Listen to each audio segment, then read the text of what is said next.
একজন স্টাফ অনুপস্থিত পেয়েছি, যাকে আমি ক্লোজ করে ফেলেছি অলরেডি। দালালরা এসে এখান থেকে রুগীদের বাগিয়ে নিয়ে যায়। এখানে আমি যে খুব খারাপ পেয়েছি তা না, ইট হাজ বি ভেরি ফ্র্যাঙ্ক, দোষারোপ করলে হবে না। একজন স্টাফ অনুপস্থিত পেয়েছি, যাকে আমি ক্লোজ করে ফেলেছি অলরেডি।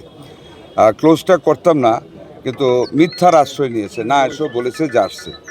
মিথ্যা কথার জন্য ওকে ক্লোজ করে ফেলেছি। He is under staff ticket counter. এক, দুই নাম্বার যে জিনিসটা সবচেয়ে বেশি পেয়েছে, আমার মহিলা মায়েরা তারা একটা কমপ্লেন করেছে, তারা সকালে যখন এখানে আসে ডাক্তার এখানে আউটডোরে দেরিতে আসে, এটা আমি লুক আফটার করতেছি। দ্বিতীয় যেটা সবচাইতে খারাপ, সেটা হলো এখানে স্থানীয় ক্লিনিকগুলির কিছু দালালরা এসে এখান থেকে রুগীদের বাগিয়ে নিয়ে যায়, মিথ্যা কথা বলে যে এখানে এই নাই সেই নাই, নানান কথা বলে। এই দালালদেরকে গ্রেফতার করার জন্য আমি এখানে আমাদের গোয়েন্দা নজরদারি করার জন্য বলেছি, এবং প্রয়োজনে যত দালাল আছে সব গ্রেফতার করা হবে।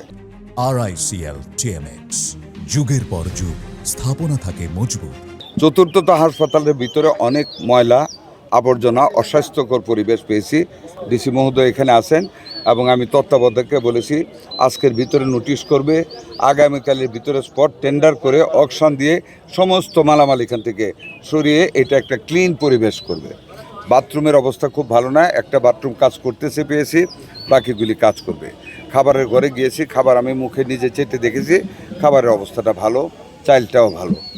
এটা আর আউটডোরটাকে আরও উন্নত করতে হবে, এই ব্যাপারে আমি তত্ত্বাবধায়ককে নির্দেশ দিয়ে যাব আউটডোরে ডাক্তার বাড়ানোর জন্য। আমরা আরও ডাক্তার দিব।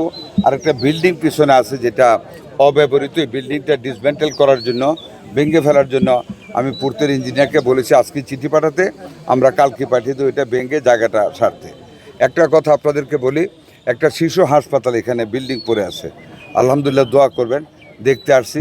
এটা আগামী 3-4 মাসের ভিতরে আমাদের মাননীয় প্রধানমন্ত্রীর সাথে গতকালও মিটিং হয়েছে, আমরা পূর্ণাঙ্গভাবে চালু করার চেষ্টা করব, যাতে করে আমাদের বরিশালবাসী, দক্ষিণ এলাকার মানুষ যাতে ভালো সেবা পায়, শিশুরা যাতে চিকিৎসা পায়, ওইটারও আমরা ব্যবস্থা করবো ইনশাল্লাহ।